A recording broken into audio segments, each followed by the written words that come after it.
निवासाय नित्याय परमा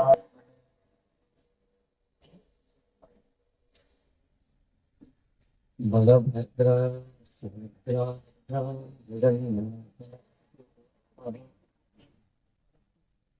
ब्रह्मा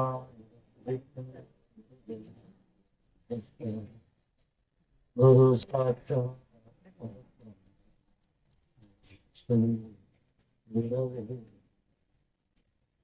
मन्नाथ श्री जगन्नाथ मद्गुरु जगद्गुरु मदात्मा सर्वभूतात्मा श्री गुरवे नमः। श्री गुरवे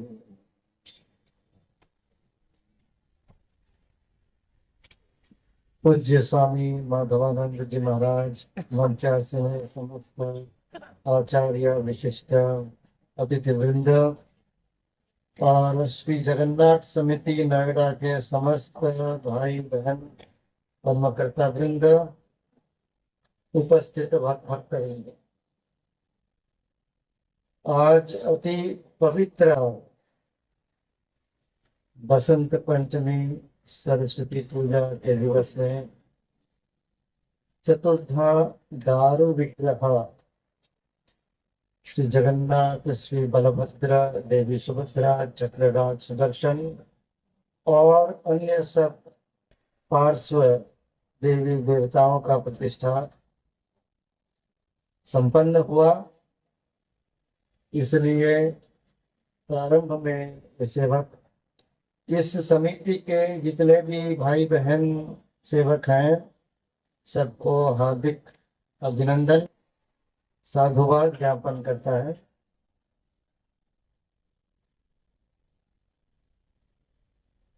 पूज्य स्वामी जी ने आज शायद चौथा दिन प्रवचन का हमें सब स्कंद पुराण अंतर्गत श्री पुरुषोत्तम क्षेत्र महात्म्य आधारित प्रवचन प्रदान किए, जिसके द्वारा महाप्रभु श्री जगन्नाथ जी का वास्तव शास्त्रीय कथा हम लोग सब श्रवण किए हैं। देखिए, भगवान श्री कृष्ण, भगवान श्री राम, भगवान श्री शिव, श्री गणेश, ये सब समग्र भारत में, समग्र हिंदू समाज में सबको अच्छी तरह मालूम है। और ये जगन्नाथ जी कौन है, ये समझ में नहीं आता है। जब तक हम लोग हमारे सनातन शास्त्र का अध्ययन नहीं करेंगे और विशेष रूप से गुरु आचार्य के सत्संग में श्रवण नहीं करेंगे, तब तक हमें इसका वास्तव रहस्य समझ में नहीं आएगा। और शास्त्र अध्ययन गुरु आचार्य के सत्संग में नहीं जाकर अगर हम गूगल अंकल के पास जाएंगे तो बहुत सारे भिन्न भिन्न प्रकार के वर्णन हमें मिलेंगे।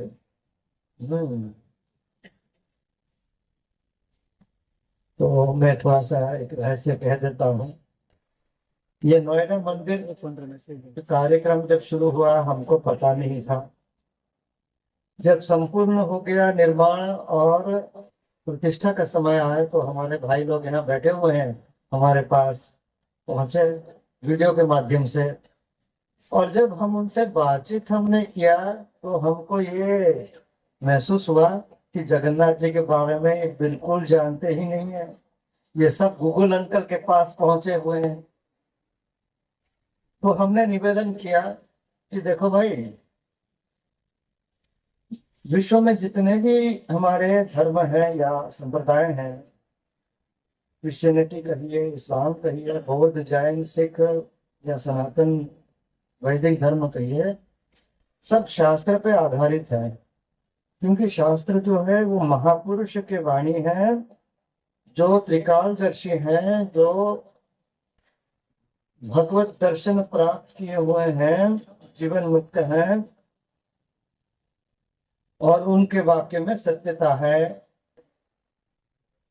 शास्त्र को छोड़कर अगर हम अपने अपने दिमाग लगाएंगे तो दिमाग हमको चक्कर में डालेगा ही डालेगा। तो हमने निवेदन किया कि जगन्नाथ जी का प्रतिष्ठा हो रहा है, तो यहाँ पे नोएडा में और ये सेक्टर 121 में जो भक्त लोग हैं, भाई बहन हैं, वो पहचाने कि भाई ये जगन्नाथ जी कौन है। तो इसीलिए शास्त्र आधारित प्रवचन आवश्यक है। तो हमने निवेदन किया, तो उन्होंने तुरंत स्वामी माधवानंद जी से संपर्क किया और ये कार्यक्रम हुआ। उसके लिए बहुत बहुत धन्यवाद। देखिए, भगवान जी जैसे आपने सुना, जगन्नाथ जी वो कौन है? वो पुरुषोत्तम है। देखिए, स्कंद पुराण में ही ये जो वैष्णव खंड में पुरुषोत्तम क्षेत्र महात्म्य है, 60 अध्याय में जगन्नाथ शब्द कम है, पुरुषोत्तम शब्द ज्यादा है। तो जगन्नाथ कौन है? वो पुरुषोत्तम है। पुरुषोत्तम कौन है? वो भगवत गीता के 15 अध्याय में संपूर्ण रूप से मालूम पड़ता है। वो है परमपिता परमात्मा परमेश्वर परम ब्रह्म। वो अवतार नहीं है, वो है अवतारी।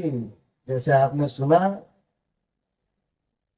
जैसे वैकुंठ में वैसे है, वैसे ही पुरुषोत्तम धाम में उनका नित्य स्थान में वही परमात्मा अवस्थित है, उनका निवास है, नित्य निवास है। तो ये ब्रह्मा के जो पहला, अब स्वामी जी ने आपको सुनाया होगा, 50 वर्ष जो हो गया है, 50 वर्ष को परार्थ बोलते हैं, उसमें वही परमात्मा उसी नीलाचल धाम में माधव के रूप में थे, जो आपने सुना होगा। नीलमणि विग्रह के रूप में, इसलिए नील माधव कहते हैं। शास्त्र में भी है नील माधव। अकेले नहीं थे, उनके साथ महालक्ष्मी थे, जो अभी सुभद्रा के रूप में, माधव स्वयं जगन्नाथ जी के रूप में, और विष्णु और माधव और महालक्ष्मी के ऊपर शेष अनंत वो बलभद्र जी, और सुदर्शन जी सामने में चतुर्धा रूप में उपासना कर रहे हैं, तो यहाँ पे इस खंभ के रूप में। और गरुड़ जी तो यहाँ पे मंदिर में है। जब विष्णु भगवान जी हैं तो गरुड़ जी को होना ही है।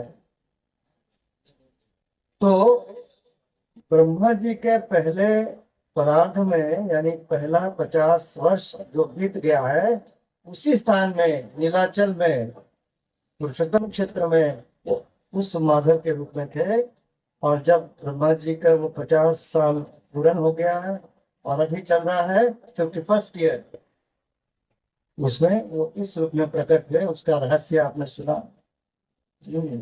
स्वामी जी तो सब कुछ बता दिए होंगे, तो उसको दोबारा दोहराने का कोई गुंजाइश ही नहीं है, समय भी नहीं है। ये निवेदन है कि परमात्मा एक ही है, परम भगवान परम पिता एक ही है, उनके रूप अनेक हैं, और हमारे लिए उनके महिमा, उनके कृपा के द्वारा वो अनंत रूप में, अनेक रूप में प्रकट होते हैं, हम सबको उद्धार करने के लिए। है? तो होगा कैसे? जब हम भगवान से आंतरिक सूक्ष्म, अति सूक्ष्म संपर्क जुड़ने का प्रयत्न करें। उसका मार्ग में दो चीज आवश्यक है, एक है शास्त्र, दूसरे है गुरु। जैसे आपने सुना, शास्त्र और गुरु को अगर हमारे जीवन से हम बाहर कर देंगे, भगवान जी के पास पहुंचना असंभव है। तो ये हम निवेदन रखते हैं हमारे आयोजक के सम्मुख कि प्रतिष्ठा तो हो गया, प्राण प्रतिष्ठा हो गया, भगवान जी अपने घर में आ गए हैं, तो कल से क्या होगा? कल से क्या होगा? तो ये निवेदन है कि देखिए, दो चीजें हैं। एक तो है भगवान जी का सेवा पूजा। सेवा पूजा तो पूजक लोग करेंगे, इन लोग सिर्फ पाठ सामग्री दे देंगे तो काम हो गया। और दूसरा जो चीज है वो महत्व का है। वो क्या है? आध्यात्मिक आध्यात्मिक कार्यक्रम। आध्यात्मिक कार्यक्रम के द्वारा ही हम सब मंदिर और भगवान के साथ जुड़ सकते हैं। किस रास्ते में चलेंगे, वो मार्ग क्या है, वो मार्ग में कैसे हम चलेंगे ताकि भगवान के निकट पहुंचेंगे, वो सब हम जान सकते हैं आध्यात्मिक कार्यक्रम के द्वारा। तो इसमें शास्त्र और गुरु आचार्य का नित्यानंद आवश्यक है। हमारा निवेदन है कि देखिए, आप लोग तो सब बहुत व्यस्त रहते हैं सारा सप्ताह, पर जब छुट्टी होता है या इतवार है तो इसमें विशेष कार्यक्रम करें, जिसमें उत्तम संत विद्वानों को स्थान देकर इसी तरह उत्तम कार्यक्रम करें, जिसमें जगन्नाथ जी का तो स्कंद पुराण का कथा है, पर उसमें सब कुछ हमको मालूम नहीं होता है। जैसे स्वामी जी ने तो कहा, वेद प्रतिपादितम, क्योंकि जगन्नाथ जी सब है। जगन्नाथ जी श्री कृष्ण भी हैं, जगन्नाथ जी श्री राम भी हैं, जगन्नाथ जी श्री गणेश भी हैं, जगन्नाथ जी श्री शिव भी हैं, जगन्नाथ जी देवी दुर्गा भी हैं। सब जितने भी हमारे देवी देवता हैं, सबका अगर हम मिलित रूप कर दें तो हो जाएंगे क्या? जगन्नाथ जी। तो रामायण भी उनका ग्रंथ है, भागवतम भी उनका ग्रंथ है? स्कंद पुराण पुरुषोत्तम क्षेत्र महात्मा तो है ही है, भगवत गीता तो उनका ग्रंथ है। तो ये सब अगर हम अध्ययन करें, इसके बारे में प्रवचन सुने, सत्संग में हम अंश ग्रहण करें, और जो हम सुनते हैं उसके आधार पे हमारा जीवन को निर्माण करें।